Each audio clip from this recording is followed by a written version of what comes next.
Hello friend, मी जयश्री भालेराव माझ्या चॅनलमध्ये तुमचं स्वागत करते। आणि आज मी झिंगेची झटपट बनणारी रेसिपी तुमच्यासोबत शेअर करणार आहे। मी घेतल्यात मिरच्या आणि लसूण आणि कोथिंबीर आणि कांदा घेतला एक आणि एक टोमॅटो घेतले आणि कोथिंबीर, बस एवढंच साहित्य घेतले। आणि मी झिंगे एकदम स्वच्छ क्लीन करून घेतले, त्याचे मुंडके काढून घेतले आणि आपण छानपणे त्याला धुवून घेतलेले आहे झिंग्याला। आणि आता कढईमध्ये तेल टाकून घेतलंय मी आणि तेल टाकल्यानंतर कांदा टाकून घेतलाय मी। एकदम लालसर होईस्तोवर आपल्याला तळून घ्यायचा आहे कांदा मस्त। आणि मी मीठ टाकून घेतलंय। मी अद्रक लसूण आणि मिरच्या आणि कोथिंबीरची पेस्ट टाकून देणार आहे मीठ टाकून दिल्यानंतर। आणि ती पण आपल्याला छानपणे तळून घ्यायची आहे। आणि पहिला कांदा चांगला एकदम लालसर होईस्तोवर पहिल्यांदा भाजून घ्यायचा आणि मग त्याच्यामध्ये पेस्ट टाकणार आहे मी। आणि याच्यामध्ये फक्त मिरच्या टाकेले मी पेस्टमध्ये आणि कोथिंबीर आणि अद्रकचा थोडा तुकडा टाकलाय, बस एवढंच टाकलेलं आहे मी, काहीच नाही टाकलं त्याच्यात। आपलं नॉर्मल ही भाजी बनवणार आहे मी, झटपट बनते ही। आणि छानपणे आता आपल्याला परतून घ्यायची आहे। थोडी कोथिंबीर टाकून घेणार आहे मी आणि थोडी हळद टाकणार आहे त्याच्यामध्ये। आता फ्रेंड, रेसिपी आवडली तर एक लाईक करा, सबस्क्राइबर करा माझ्या चॅनलला। जर असेच छान छान रेसिपी आवडत असल्या तर कमेंट करा। माझ्या रेसिपी कशा वाटल्या ते आपण कमेंट करा। आणि मी हळद टाकून घेतली थोडी। हळद टाकल्यानंतर मी टमाटर टाकून घेणार आहे आणि आपल्याला छानपणे परतून घ्यायचं आहे ते। आपण भाजी एकदम नॉर्मली बनवणार आहे, सुकी भाजी आहे। आणि टमाटर टाकल्यानंतर आपल्याला छानपणे त्याला शिजू द्यायचं आहे टमाट्याला। 5 मिनिटं झाकून ठेवलं तरी पण कमी गॅसवर तरी चालेल। आणि छानपणे परतून घ्यायचं आहे आपल्याला ते, एकदम छान त्याची पेस्ट होती तयार। आणि मी आता चिकन मसाला टाकलाय थोडा, 1 चमचाभर टाकला असेल। आणि चिकन मसाला टाकल्यानंतर सोनाचा चिकन मसाला टाकेला आहे मी।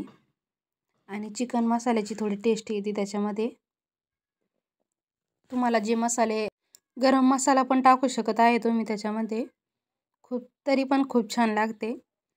आणि आपली झिंगेची रेसिपी कशी वाटली कमेंटमध्ये नक्की सांगा मला। तुम्ही भाकरीसोबत बी खाऊ शकत आहे आणि चपातीसोबत बी खाऊ शकत आहे आणि जे तुम्हाला भातासोबत बी खाऊ शकत आहे। तुम्हाला जशी वाटली तशी टेस्ट करू शकत आहे तुम्ही।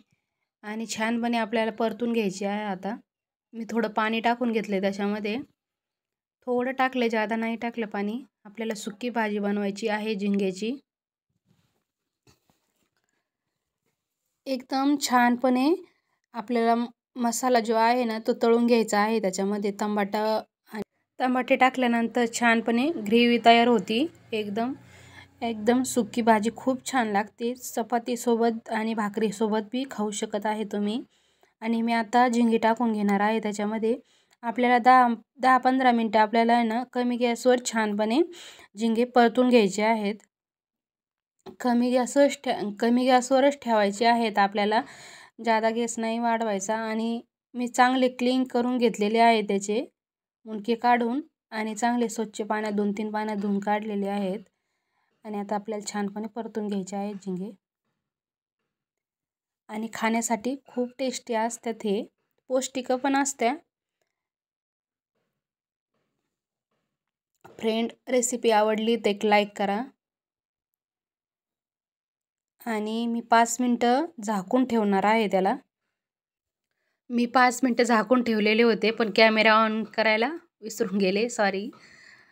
मी 5 मिनिटं त्याच्यामध्ये झाकून ठेवलेले होते वाफेवर एकदम छानपणे। 5 मिनिटं झालेले आहेत आपले।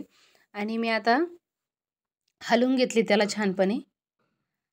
एकदम सुकी भाजी करायची असली तर सुकी भाजी पण होते आणि थोडा तुम्हाला जर ग्रेव्ही जादा लागत असेल तरी पण पाणी टाकू शकत आहे तुम्ही ह्या भाजीमध्ये, तरी खूप छान होती ती भाजी झिंग्याची। पण मला सुकी करायची त्यामुळे मी त्याच्यामध्ये पाणी नाही टाकणार. आणि मी 5 मिनटं झाले आहे, 5 मिनटं झाकून ठेवलेली आणि परत आता हलवून घेते.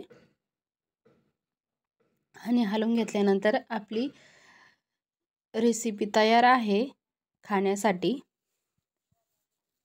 आणि रेसिपी कशी वाटली ती पण सांगा. आणि खाण्यासाठी एकदम तयार आहे. कशी वाटली रेसिपी? आणि रेसिपी पाहिल्याबद्दल धन्यवाद. आपली भाजी खाण्यासाठी रेडी आहे. त्याच्यामध्ये आता छानपणे आपल्याला कोथिंबीर टाकून घ्यायची आहे. छानपणे रेसिपी आपली तयार झालेली आहे. थँक्यू.